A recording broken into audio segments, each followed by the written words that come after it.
கர்த்தருக்கு ஸ்தோத்திரம். கர்த்தராகிய இயேசு கிறிஸ்துவின் இன்ப நாமத்தில் இனிய வாழ்த்துக்கள். இன்றைய தியானத்திற்காக ஜெபித்த பொழுது தேவன் தந்த வசனம் அப்போஸ்தலர் நடபடிகள் 2 அதிகாரம் 1 பெந்தேகொஸ்தே என்னும் நாள் வந்தபோது அவர்கள் எல்லாரும் ஒருமனப்பட்டு ஓரிடத்திலே வந்திருந்தார்கள். தேவனை ஆராதிக்கும்படியாக சீஷர்கள் ஒரே இடத்திலே வந்து கூடினார்கள். மேலும் அவர்களிடையே ஒரு மனம் காணப்பட்டது. அப்பொழுது அங்கு என்ன நடந்தது பாருங்கள். கீழே உள்ள வசனங்களை வாசிக்கும் பொழுது, பரிசுத்த ஆவியானவர் அவர்கள் மேல் ஊற்றப்பட்டார்.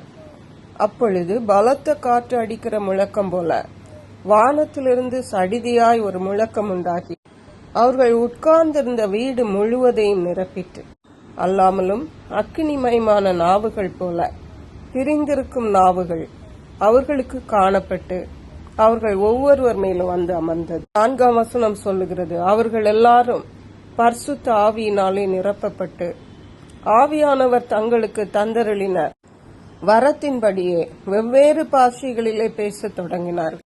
அப்படி அவர்கள் ஒருமனப்பட்டு ஓரிடத்திலே வந்த பொழுது அங்கே பலத்த காற்று அடிக்கிற முழக்கம் போல முழக்கம் உண்டாயிற்று.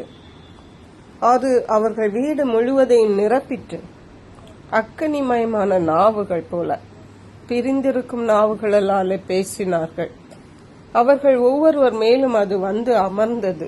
மேலும் பரிசுத்த ஆவியினாலே அங்கு நிரப்பப்படுகிறார்கள்.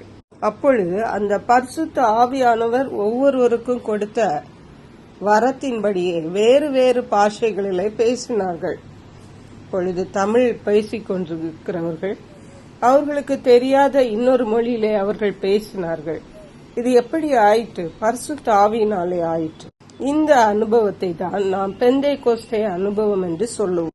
இந்த பெந்தேகொஸ்தே அனுபவம் இயேசு கிறிஸ்து வானத்திற்கு எடுத்துக் கொள்ளப்பட்ட போது சீஷர்களிடத்திலே அவர் எருசலேமிலே காத்திருங்கள் என்று சொல்லி அவர் ஏற்கனவே வாக்குத்தத்தம் பண்ணப்பட்டது போல தந்தது போல அவருடைய பரிசுத்த ஆவியானவரை நமக்காக அனுப்பினார். அருமையான கர்த்தருடைய பிள்ளைகளை நாம் ஆராதிக்கிற ஆராதனைகளில் இப்படிப்பட்ட பெந்தேகொஸ்தே அனுபவங்கள் தேவைப்படுகிறது. ஏனென்றால் அது இயேசு நமக்காக மரித்து உயிர்த்தெழுந்த பின்பு பரலோகத்திற்கு எடுத்துக்கொள்ளப்பட்ட பின்பு அனுப்பின ஆசீர்வாதம். அவர் வரும் வரைக்கும் நாம் இதை ஆசரிக்க வேண்டும். நாம் ஒருமனப்பட்டு தேவனை ஆராதிக்க கூடி வருகிற இடங்களில் இந்த பெந்தேகொஸ்தே அனுபவம் நம்முடைய சபைகளிலும் நம்முடைய தனிப்பட்ட வாழ்விலும் காணப்பட வேண்டும். நம்முடைய கூடுகைகளில் காணப்பட வேண்டும். அது தேவனால் நியமிக்கப்பட்ட ஒன்று. அது தேவன் அங்கீகரிக்கிற ஆராதனை. ஹல்லேலூயா. அப்போஸ்தலர் நடபடிகள் 5 அதிகாரம் 12 வசனத்திலிருந்து வாசிக்கும் பொழுது, அப்போஸ்தலருடைய கைகளினாலே அநேக அற்புதங்கள் நடந்தது. எல்லாரும் ஒருமனப்பட்டு சாலோமோனுடைய மண்டபத்தில் இருந்தார்கள்.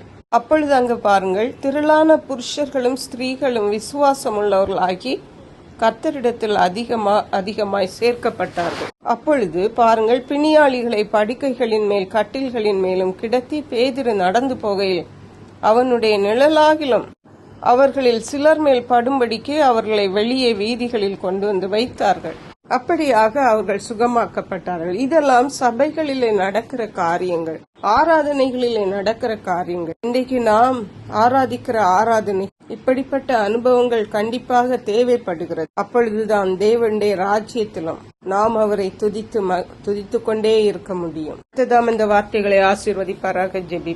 எங்களை கிருபை நேசித்து பாதுகாத்து வழி நடத்துற அன்பின் தகப்பன், ஆசீர்வதிக்கப்பட்ட இந்த நல்ல நாளுக்காக நன்றி. ஓய்வு நாளை பரிசுத்தமாய் ஆசரிக்க உதவி செய்வீராக. பெந்தேகொஸ்தே அனுபவம் எங்கள் ஆராதனைகளிலே காணப்படட்டும். அற்புதங்களும் அதிசயங்களும் எங்கள் ஆராதனைகளிலே காணப்படட்டும். உங்க வல்லமை விளங்கட்டும். ரட்சிக்கப்படுகிறவர்கள் அனுதின சபைகளில் சேர்க்கப்படுவார்களாக. நன்றி பரிசுத்த ஆவியானவரே. துதிகன மகிமை மக்கே செலுத்துகிறோம். இயேசு கிறிஸ்துவின் இன்ப நாமத்தில் ஜெபிக்கிற அன்புள்ள பரமபிதாவே. இயேசு கிறிஸ்துவின் சுவிசேஷம் ஒவ்வொருவரையும் சென்றடையும்படியாக இந்த செய்தியை உங்கள் நண்பர்களுக்கு அனுப்பி வைக்குமாறு தாழ்மையுடன் கேட்டுக்கொள்ளுகிறேன். கர்த்தர் தாமே உங்கள் அனைவரையும் அபரிதமாய் ஆசீர்வதிப்பாராக.